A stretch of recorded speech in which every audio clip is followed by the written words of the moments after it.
He had 7. What do you have? Has he ever had 10 touchdowns, Fee? Has he ever had? He ain't never had 10 touchdowns, dog. Damn. You know who else has never had 10 touchdowns? Chris Olave. Yo, Chris Olave, bro, for whatever reason, I mean, the fantasy community loves Chris Olave. The same way they yeah. have this attachment for like Deontay Johnson and some of these other like smaller receivers. I don't understand it.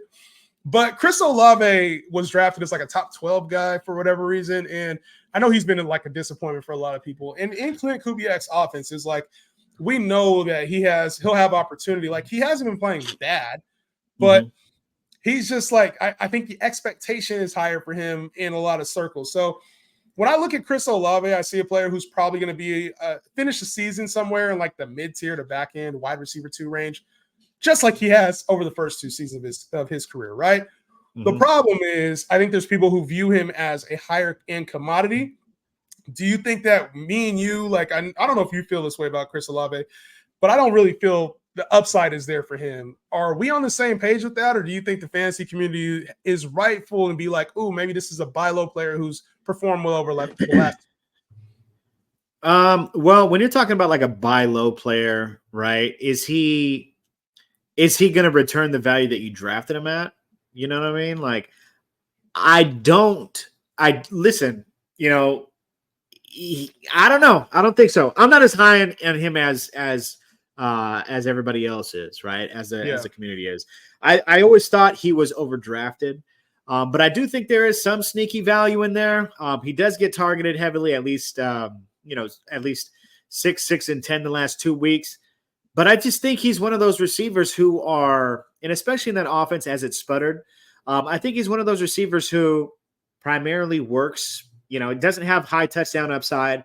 He doesn't have like 1,400. He doesn't have like 1,600 yard upside, 1,500 yard even. He's more of like a 12 and 6 guy. A 12 and like his upside is like his ceiling is like a 12 and 6 guy, and there's never really a way that I can see him like breaking past that and entering a new threshold, a new ceiling. He's not getting more receptions. He's not getting more touchdowns. Maybe he gets a little bit more yardage, but like Shaheed is damn near going to do the same thing he does this year. Shaheed probably going to be like 800 to 1,000 yards and like 5 touchdowns. Yeah. It's not going to be like, I just don't see this. Like, where's the increase? Where does he get better?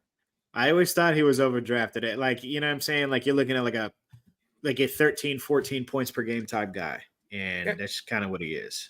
So over the first few weeks, right, I think this is kind of where I'm alluding to. It's like we saw 2 targets week 1. Obviously, that was the outlier blowout game against Carolina. We saw 6 targets, and then 10 targets in a game against Atlanta, right? Yeah. He hasn't had a 100-yard game yet, but it looks like, I mean, at some point he's gonna hit that. But like any tough matchup right now, it feels like he's probably going to struggle if they have a corner that can like keep up with them. And the Saints don't have to force feed him. They can go to Kamara. They can go to Shaheed. Fuck, they can use Taysom Hill at times. Like, it's just they don't have to get the ball to him. So if I have Chris Olave right now, I would be looking to ship him out. He's the wide receiver 19 on the season right now. Right now, yep. I'd be looking to like, where can I find somebody that maybe has a little bit more of a dip in value? Like, that's a similar type of player. So if I was looking at like Olave versus maybe a Brandon Ayuk, if I could pull like an Olave for an Ayuk's type of deal off where I'm getting maybe even Ayuk in another piece, I'm pulling that shit off right now.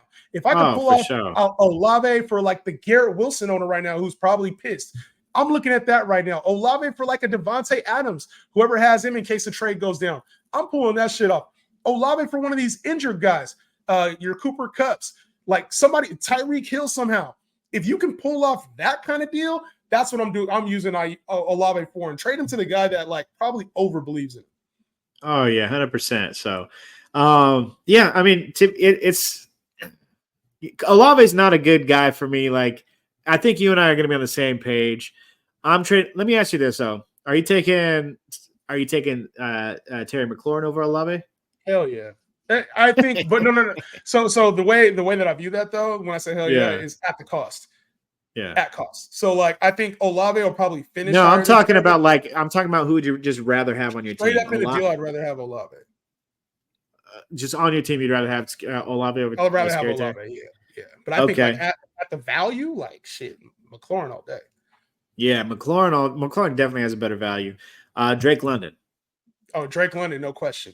No No question. question. Okay. All right. Yeah, I know you'd rather have Marvin Harrison Jr. Devonta Smith. I think that's where it starts to get debatable for like Chris Olave, and because I think Devontae Smith being hurt probably gives you an advantage if you're trying to make that move. But like, I think getting Devontae Smith in another piece is more valuable than having Chris Olave. But just in a vacuum. In a vacuum, I'm taking Olave Over Devonta right Smith? now. Yeah, right now. Yeah. Yeah. Okay, I can see Injuries, that. either on a bye, like just in a vacuum right now. If you're asking me, and it's not, it's like this. You know what I'm saying? Yeah. So if you're like, so who do you think is going to have a better rest of season?